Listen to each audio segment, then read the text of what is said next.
Olá, seja muito bem-vinda ao nosso Manipulação. Aqui é a Alana Bezerra e nesse quadro eu ajudo você, farmacêutico, a ir para ação nesse mercado de cosméticos, medicamentos e suplementos. E o tema da aula de hoje foi uma aula muito bacana que eu tive a oportunidade de gravar e é um tema que já eu nesses anos em todos esses anos de canal, eu nunca tinha feito para cá, né? A gente faz muito para os nossos alunos, para os nossos mentorados. E eu resolvi trazer para cá um trecho dessa aula, tá? Que tá muito bacana. E o tema dessa aula de hoje vai ser falhas na pesagem que pode destruir a tua farmácia com manipulação. Então, você que é dono de farmácia, você técnico, farmacêutico, principalmente, você não pode perder essa aula por nada. Fica até o final. Por quê? Porque nessa aula você vai aprender, compreender a importância de uma pesagem precisa, tá? Durante o processo de manipulação sobre qualquer forma farmacêutica e especificamente na manipulação de cápsulas. Reconhecer os principais tipos de balança em farmácias magistrais e suas calibrações. Eu vou fazer uma demonstração técnica, tá? Sobre como, partindo de uma ficha de pesagem, sobre como fazer a pesagem de forma precisa. Então, vou fazer uma demonstração prática, ok? E também vamos abordar sobre como identificar e corrigir erros que vão impactar no resultado, na não conformidade, na qualidade do teu produto final. Então, vamos que vamos. E se você não está inscrito no canal, se inscreve aqui, deixa o teu like, compartilha esse vídeo para o máximo número de pessoas, para o teu chefe, para o teu farmacêutico, para o teu colega farmacêutico. A tua audiência é muito importante para nós. Vamos lá?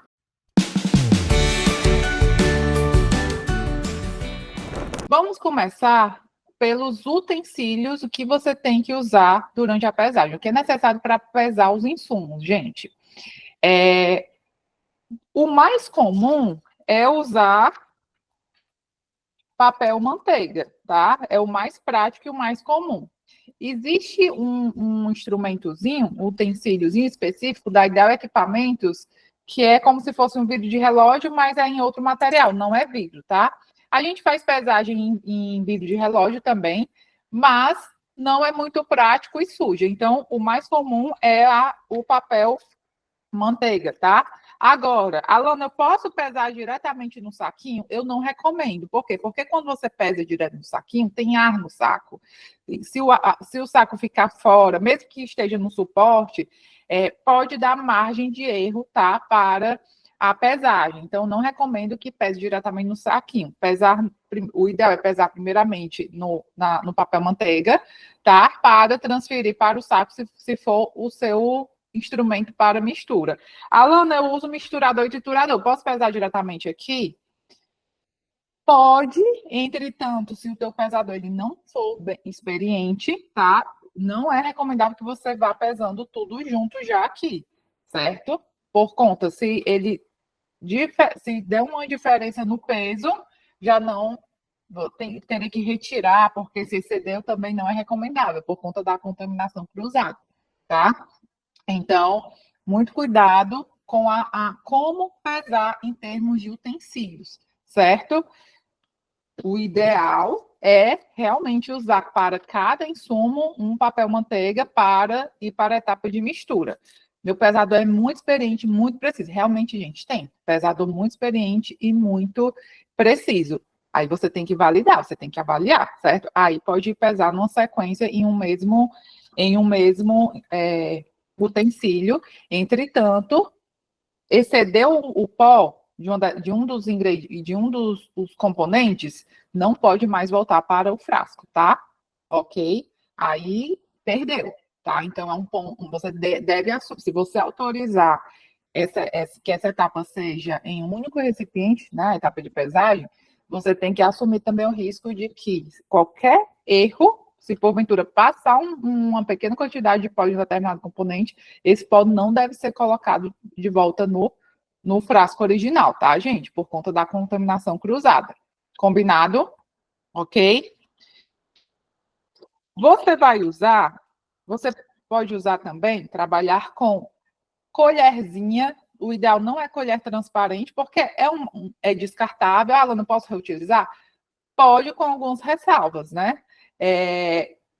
Separe, se possível, o ideal é branca, tá? Ah, não posso trabalhar com colorida? Pode. E o ideal é você separar esses utensílios por classe terapêutica, tá? Ou pelo menos por as classes que estão lá na RDC. Por exemplo, portaria 344, produtos controlados, tenha utensílios só para esses insumos. Hormônios, tem utensílios só para esses insumos, tá? Caso você reutilize. Muito importante. Você pode trabalhar também com espátulas, né? Então, aqui eu tenho um tipo de espátula, certo? Tem uma bem específica do laboratório, em alumínio, que eu nem tenho aqui, eu não uso, tá? Porque são bem, o custo é mais elevado, certo? Mas espátulas nesse tipo aqui também é utilizado. Dosadores, medidores, tá? Para uma quantidade maior de matéria-prima, para não ficar... a espátula é muito interessante, a espátulazinha de alumínio, assim como essa espátula aqui, para pegar pequenas porções, pequenas quantidades. Vou trabalhar com maior quantidade, por exemplo, vou pesar um sachê, né? O ideal é você usar os dosadores, porque com a colherzinha, além de ela ser rasa, né? Tem uma maior probabilidade de cair conteúdo fora, certo? Que é um ponto... É uma falha, né? Um ponto crítico da pesagem, cai conteúdo fora, a balança vai estar pesando, mas vai estar fora do papel manteiga ou ali do teu utensílio para você adicionar o conteúdo, certo? Então, é um ponto importante. E a colher, dependendo da quantidade, acaba dando essa margem, né? Por ser rasa. O dosador, não. O dosador, deixa eu pegar aqui o... Vocês assistiram a essa aula do canal de quinta-feira, o que é que vocês acharam? Quem assistiu? De ajuste de calibração de moldes, né? Calibração de cavidades, ficou bem legal. Aí eu estava usando o amido aqui. Ó, claro que o recipiente, gente, você usa um recipiente padrão, tá? Que é só para simular. Então, quando você adiciona aqui, se uma quantidade maior, facilita muito, né? Se eu usar a colherzinha, dá muita margem para cair fora. Certo? São detalhes que fazem muita diferença na agilidade da minha pesagem, certo? E também na precisão, tá? É um ponto que você deve considerar, os utensílios trabalhados. E assim, gente, padronizem, trabalhem com padrão na farmácia de vocês. Por quê? Porque um pesador, ele tem uma forma de pesar. Se entrar uma outra pessoa para substituir, já tem uma outra forma de pesar. Então, trabalhe com um padrão, certo? E como prevenir esses erros de pesagem? Uma das melhores formas de prevenir essas possíveis falhas de pesagem, reduzir margem de erro para a pesagem é o que, gente? O uso da tecnologia, né? Eu entendo. Então, nessa parte da pesagem monitorada, qualquer falha na balança ou no sistema, né, a gente já fica um pouco engessado. Mas é a melhor opção. Por quê? Porque a pesagem monitorada, ela consiste em quê? Cada ordem de manipulação gera um código de barra. Qual é o processo? Como funciona o processo? A tua atendente vai incluir a formulação. O farmacêutico ele deve conferir, de acordo com o receituário, conferir as concentrações, os lotes, o vencimento. Gente, esses detalhes aqui não devem ser conferidos só no ato da pesagem, tá? Você deve conferir antes do produto entrar para o laboratório, certo? Esse é um ponto muito importante, tá? Porque em caso de ajuste, por exemplo, olhando aqui, gente, olhando aqui, vocês conseguem visualizar alguma falha? Aqui eu tenho um picolinato de cromo, tá? O ideal é usar o picolinato de cromo na sua forma diluída. Eu consigo pesar 100 microgramas em uma balança semianalítica? Até em uma balança analítica, eu vou já explicar os tipos de balança, tá? Até para a balança analítica, eu vou ter uma dificuldade de pesar essa quantidade aqui, certo? Eu vou já explicar o porquê, tá? Então, aqui, ó, quando eu avalio essa ordem de manipulação, eu já tenho que corrigir isso daqui. Volto e falo, ó, o picolinato de cromo, claro que com treinamento isso é prevenido, mas digamos que ela incluiu o picolinato de cromo puro. Não, eu preciso do picolinato de cromo diluído, na sua forma diluída. Então, você já faz um ajuste para já entrar para o pesador, ele não precisar parar o processo dele para voltar a ficha. Pode acontecer, mas se você barrar já na entrada, já é melhor, tá? Porque senão vai impactar, gente, diretamente na produtividade, certo? E já ajusta, certo? Então, essa é uma ordem de manipulação, tá? Um exemplo de ordem de manipulação. E você percebe que tem aqui um código de barras. Eu estou falando, vou voltar aqui para o tema da pesagem monitorada, tá? Então, o pesador, você conferiu já, entrou no laboratório e o primeiro contato, o primeiro técnico que vai pegar a ordem de manipulação é o pesador, após a conferência do farmacêutico, tá? E aí ele vai bipar. E aí, qual é a questão da pesagem monitorada? Eu preciso de uma estrutura, um laboratório, eu preciso de um computador, porque ele vai bipar ali o código de barras, tá? E a balança, ela vai entender, através do sistema, né, de software de gestão, que você tem que pesar essas matérias-primas, e para você pesar, você tem que bipar a matéria-prima. Então, por exemplo, digamos que aqui seja picolinato de cromo. Vai estar com código de barras aqui, e o picolinato de cromo tem que ter exatamente a validade, aqui está sem, né? Mas aqui teria que ter o vencimento, certo? O lote e o fornecedor certinho aqui, tá? E especificamente, se você usar outro picolinato de cromo, ele trava o processo, ele não consegue pesar esse outro picolinato de cromo, ok? Certo? Isso dá segurança ou não dá para o farmacêutico que não consegue ficar ali monitorando o tempo todo o pesador?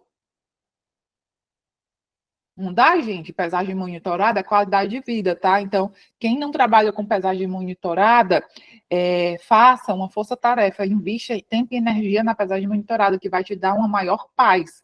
Você não vai ficar de repente você tem um pesador fantástico, você tem um técnico incrível, que você super confia, um técnico que tem uma preocupação enorme, aquele técnico detalhista. Já trabalhei com vários técnicos, assim, super responsáveis, atentos, mas se você pega aquele técnico um pouco mais cansado, ou de repente não está tão bem de saúde, tá? Você já tem uma margem de erro relacionada à atenção dele. Outra coisa, se esse técnico falta, tá? Você mesmo, você vai pesar e você não tem tanta prática assim como aquele técnico, tá? Ou outra pessoa, outro colaborador vai para a pesagem. Então, a margem, a pesagem monitorada vai te dar uma paz no laboratório, certo? Bom, então, já entrando aqui na prática, certo? Quando você recebe essa ordem de manipulação, você vai conferir tudo. Alane, como os produtos devem estar dispostos? Devem estar o mais próximo possível do pesador, né, da sala de pesagem, à vista do pesador, para facilitar o processo, tá? Ou você pode até ter um auxiliar, tá? O auxiliar pode estar separando os potes para o pesador, certo? Trabalhar a gente chama, gente, em série, processo em série. O que é esse processo em série? Pego 10 fichas de pesagem, separo, peso todos e passo para encapsulamento, tá? Em série. Por quê? Porque ele vai, se você for trabalhar série de 1, vou pegar essa ordem de manipulação, vou separar as matérias-primas, vou pesar. Vou pegar a ordem de manipulação, Tá vendo que fica muito interrompido o processo? A partir do momento que eu pego em série, pego as 10 fichas de pesagem, separo tudo e vou e peso tudo de uma vez, eu vou ter um menor interrompimento do processo. Isso ajuda também na etapa de pesagem, certo? O pesador, lá no teu pop de pesagem, né, você tem que ter um pop de pesagem, procedimento operacional padrão. Primeiro, é importante que você atenda a todas atenda as boas práticas de manipulação, tá, gente? EPIs, o pesador não pode ter barba, né? Ou a barba tem que estar muito bem feita, tá? Máscara, certo? Muito cuidado com a contaminação cruzada, então fazer uso de exaustor, ok? A parte dos utensílios, já falei, né? Não é muito importante você não misturar, certo? E durante o processo de pesagem, o que é que deve ser feito? Não só ticar, certo? Pesei o picolinato de cromo, tico. Pesei o recipiente, tico. Deixa eu pegar aqui um outro exemplo. Pesei o morosio, pesei o picolinato de cromo, pesei o recipiente, a quantidade do recipiente, certo? Não vou nem falar aqui entrar aqui em detalhes de tamanho de cápsula e tudo mais, tá? E lembre-se que o software de gestão, ele vai converter, tá?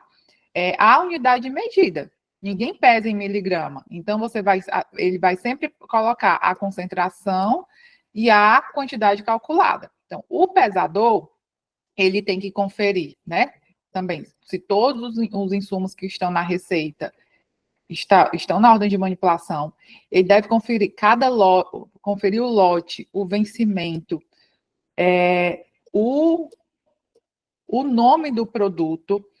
Gente, acontece muito, principalmente para aquela pessoa que não tem muita experiência, pode ocorrer confusão em relação aos nomes. Para quem já tem prática, é muito tranquilo. Mas já aconteceu da pessoa confundir coenzima Q10 com... tinha um outro nome, era cava-cava, mas era cava alguma coisa... era um nome similar, coenzima Q10 com cava-cava, certo? Já aconteceu de a pessoa trocar, se o pesador não fosse atento, outra pessoa separou, se o pesador não fosse atento, opa, então sempre conferir o nome, né, o nome do produto com o nome que está aqui, certo? Com o nome da ordem de manipulação. Outro ponto, quando você vai pesar, durante a pesagem, você não deve só ticar, tá? Você deve escrever também a quantidade pesada, obrigatoriamente. No laboratório, quem já trabalhou comigo alguma vez sabe o quanto eu sou exigente nessa etapa, tá? Ele pesou 15.001. Ele vai anotar 15.001, certo? Por quê? Digamos que ele pese 1,5, 1,5. Na hora de anotar, pesou aqui 1,5. Ele vai perceber a divergência. A Alana, vai demorar um pouco mais na pesagem. Não, porque quando quando ele pega a prática, o hábito, é muito rápido esse processo, tá? Claro que está sendo devagar aqui porque eu estou detalhando, tá, gente? Então, presta muito bem atenção, certo? Nesses detalhes.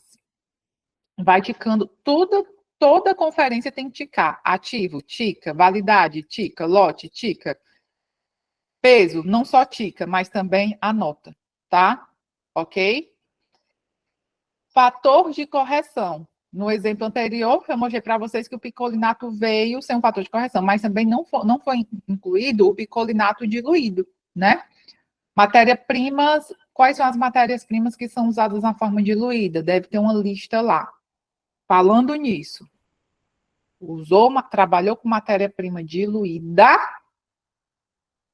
a pura deve estar guardada em 7 chaves, tá, gente? Não é só com chave, não, em 7 chaves.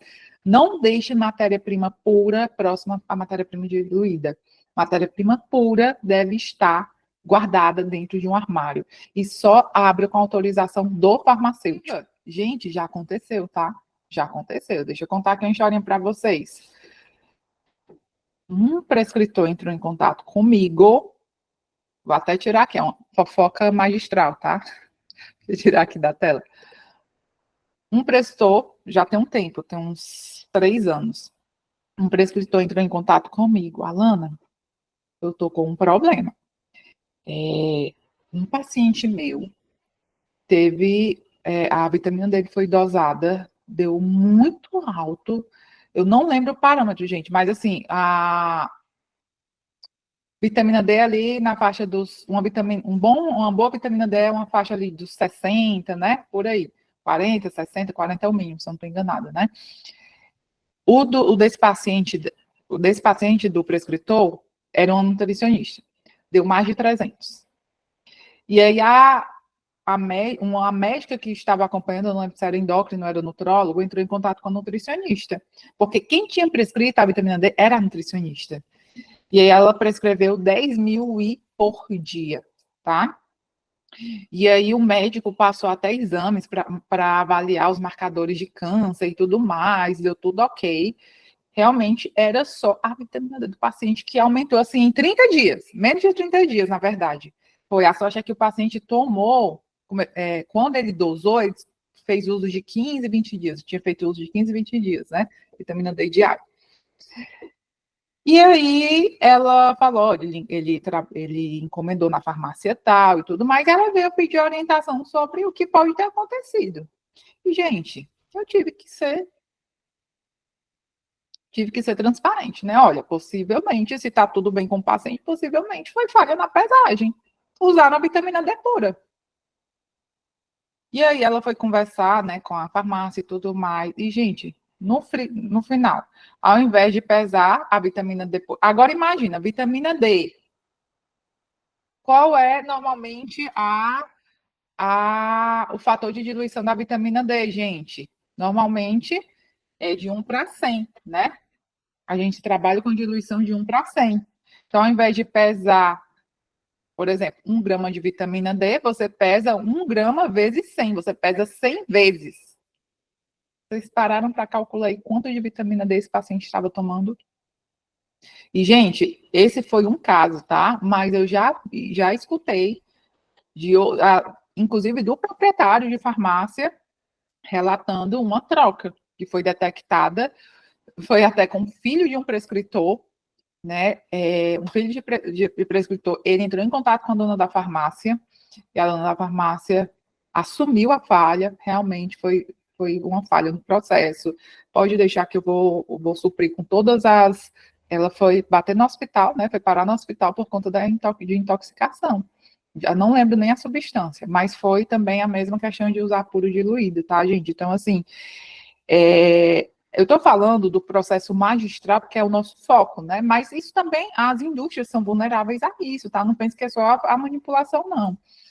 Mas eu estou aqui não para aterrorizar, mas para vocês realmente terem... A minha missão, gente, é isso daqui, né? Manipule para o sucesso, trabalhar com profissionalismo, né? Com responsabilidade, porque uma desatenção pode gerar graves consequências, tá? Não é para te aterrorizar, não é para você ficar sem dormir de forma alguma. Uma vez que você deixa o seu processo bem padronizado, né, você reduz a margem de erro, né, em termos de, no caso, na etapa de pesagem, você garante, né, uma maior qualidade do produto e minimiza aí as não conformidades, tá? Então, muita atenção, vamos botar agora que passou a fofoca, né? A fofoca magistral. Vamos retomar aqui, né, a nossa linha de raciocínio, certo? Então, um detalhe, gente. Eu tenho aqui o picolinato de cromo, tá? A quantidade a ser pesada 0,003. Se eu uso o picolinato de cromo diluído, que é a prática, né? Eu vou fazer como? Vou pegar, para vir aqui, essa quantidade multiplicada por 100. Então, você tem que conferir se o sistema também fez essa multiplicação, tá? Muito importante. Então, ao invés de pesar 0,003, eu vou pesar 0,03, certo? Ok? Combinado, gente? Então, fiquem atentos a essa concentração, certo? Principalmente quando você vai trabalhar fator de correção. Veio o fatorzinho aqui, tá? Então, essa concentração aqui é para estar ajustada, ok? Se for 1 para 1.000, eu vou multiplicar por 1.000. Se for de 1 para 10, certo? Eu vou multiplicar por 10, certo? Isso é ali o fator de correção, tá? Se não teve ainda, a gente vai abordar sobre esse tema, certo? Então, multipliquei por 10, 0,03. Multipliquei por 100, 0,3. Multipliquei por 1.000, 3 gramas. Sempre a minha unidade de medida vai ser em grama. O sistema tem que converter. Muito importante também, quando for conversão, você tem que fazer a checagem, tá? Você, farmacêutico magistral, tem que fazer a checagem se ele converteu a unidade de medida direitinho, certo? Ok? Combinado? Alguma consideração até aí? Agora vamos para a balança. Tipos de balança, tá? Vou falar agora sobre balança, calibração e depois a gente vai para a pesagem. Ó, essa balança aqui, que eu tenho no laboratório, uma das balanças, tá? É uma balança semi-analítica de 2 casas decimais, tá? Então, aqui eu tenho a marca da GAK. Alana, tem quais outras marcas? Marte, Orhaus, tá? Tem excelentes marcas no mercado. A que eu uso aqui é da GAK, tá?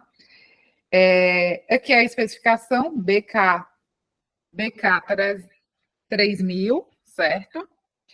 Bem aqui, gente, não dá para ver, né? Tem o peso máximo dela, 3,600 gramas, 3,100 gramas, e o mínimo, tá?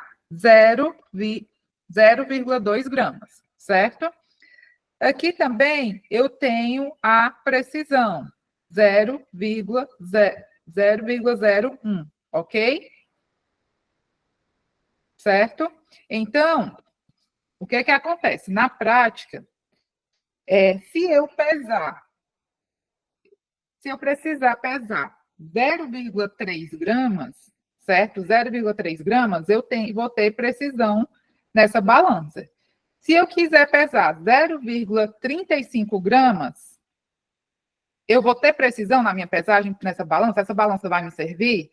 A resposta é não, essa balança não vai me servir. Porque essa segunda casa decimal aqui não tem precisão. Certo? Sempre a última casa decimal não é precisa.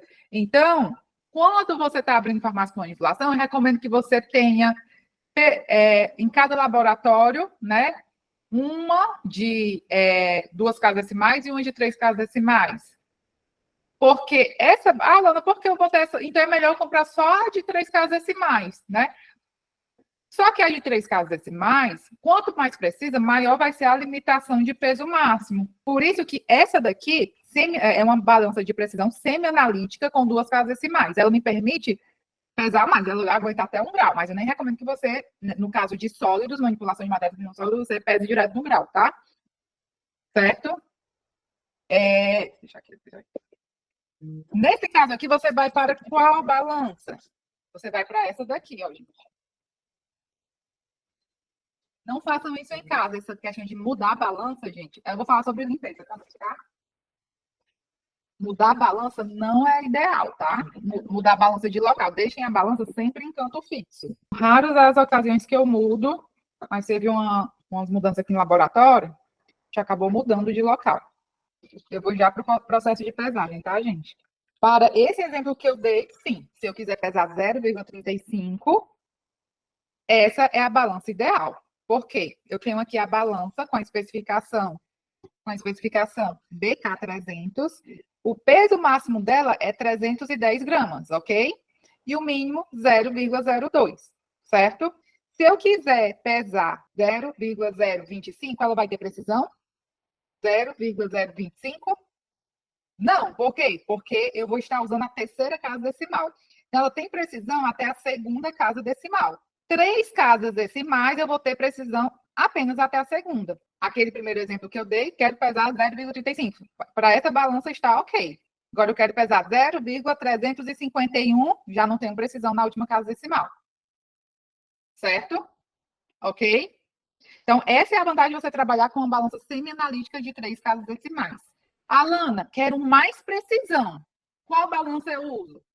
A balança analítica, anota aí, a balança analítica de 4 casas decimais. Aí eu vou ter precisão na pesagem de até a terceira casa decimal. É obrigatório ter no meu laboratório? Eu recomendo que você tenha pelo menos uma balança analítica. No caso da manipulação, aqui eu nem tenho, tá? Mas eu recomendo que você tenha.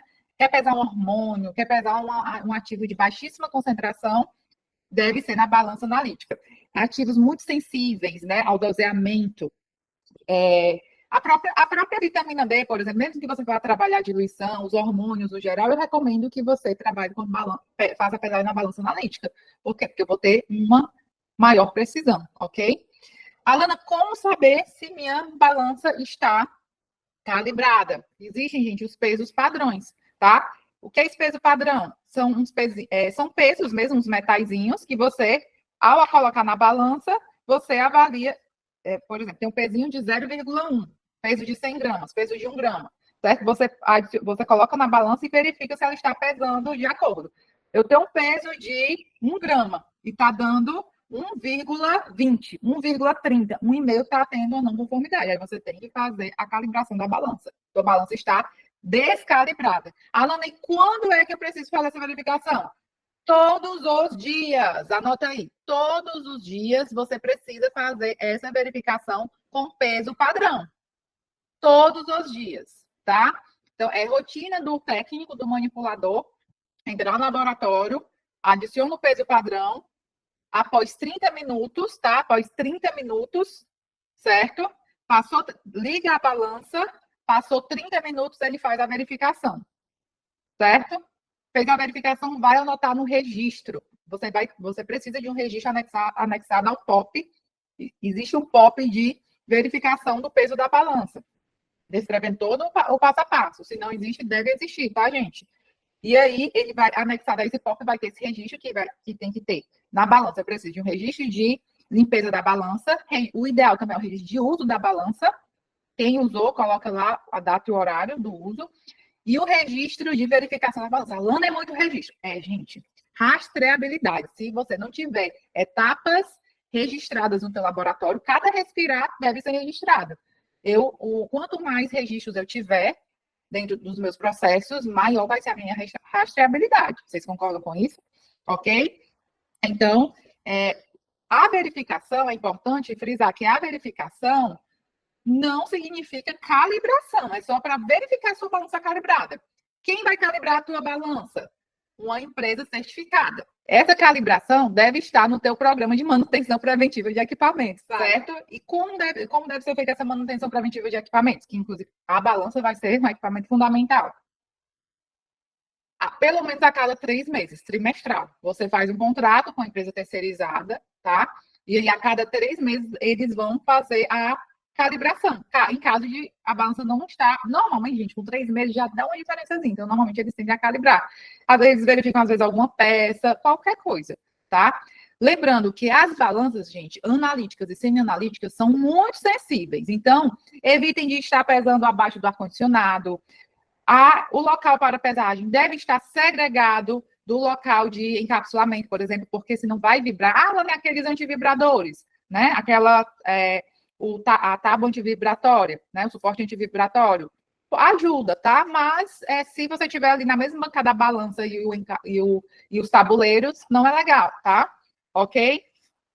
Limpeza da balança, gente. É muito importante que a cada pesagem a balança, né, tem que ser higienizada para evitar qualquer tipo de contaminação cruzada, certo? Então, a balança é recomendável que a balança esteja desligada, né? No caso, quando você conclui a atividade e finaliza, né? Aí você vai fazer a higienização conforme o POP. Aí a balança esteja desligada, tira o prato, limpa esse prato, tá? Como faço a limpeza? Você retira o excesso de pó, depois pode passar um álcool ou um papel toalha umedecido, né? Com álcool. Alana, posso usar pano mesmo? Gente, tem vigilâncias, tem órgãos que implicam com paninho, tá? Pelo menos aqueles descartáveis, um Perfex, tá? Pano mesmo, que deixe pelo, eu não recomendo, certo? Então, essa higienização, começo e final do dia. No dia a dia, é importante fazer a limpeza entre uma manipulação e outra, aí você pode usar eu tinha até um pincelzinho aqui, um pincelzinho para retirar o excesso de pó, tá? Ok? Vou deixar, certo? E aí, gostaram dessa aula de hoje? Se você gostou, compartilhe essa aula, coloca no grupo da farmácia, no grupo dos teus colegas, encaminha para o teu técnico, para a tua equipe, para o dono da farmácia. É um prazer contribuir com o teu conhecimento aqui, tá? Então, espero te ver no nosso Manipulação e até lá. Tchau, tchau.